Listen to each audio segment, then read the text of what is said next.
ഇസ്രയേലിലേക്ക് വൻ ആക്രമണം. 300-ൽ അധികം റോക്കറ്റുകളും ഡ്രോണുകളും ഉപയോഗിച്ചായിരുന്നു ആക്രമണം. തങ്ങളുടെ കമാൻഡറിനെ വധിച്ചതിനുള്ള പ്രതികാരത്തിന്റെ തുടക്കമാണ് ആക്രമണമെന്നാണ് ഹെസ്ബുള്ള പറഞ്ഞത്. ഇസ്രയേൽ പ്രതിരോധ മന്ത്രി അടുത്ത 48 മണിക്കൂർ അടിയന്തരാവസ്ഥ പ്രഖ്യാപിച്ചു. ഇസ്രയേൽ ഹെസ്ബുള്ള ഒരു തുറന്ന യുദ്ധത്തിലേക്കോ? അതിനിടയിൽ ഇസ്രയേൽ യുദ്ധകാര്യ മന്ത്രിസഭയുടെ അടിയന്തര യോഗം ചേരുന്നു. ഇസ്രയേൽ മിലിറ്ററി മുൻകരുതൽ എന്ന രീതിയിൽ ഹെസ്ബുള്ളയുടെ താവളങ്ങളിലേക്ക് ആക്രമണം നടത്തിയിരുന്നു. ഇന്ന് പുലർച്ചെ 5 മണിയോട് കൂടിയാണ് ഇസ്രയേലിലേക്ക് കനത്ത ആക്രമണം ഉണ്ടായത്.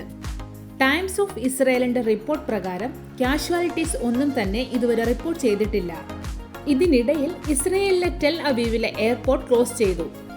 ബെൻ ഗുരിയോൺ ഇന്റർനാഷണൽ എയർപോർട്ടാണ് ഇസ്രയേൽ അടച്ചത്.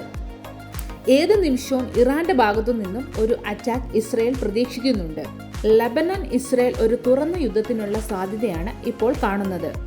ഇസ്രയേൽ വിദേശകാര്യ മന്ത്രി പറഞ്ഞത് ഇസ്രയേൽ ഒരു തുറന്ന യുദ്ധത്തിന് ആഗ്രഹിക്കുന്നില്ല എന്നും, എന്നാൽ സ്ഥിതിഗതികൾ നിരീക്ഷിച്ച് വേണ്ടത് ചെയ്യുമെന്നുമാണ്.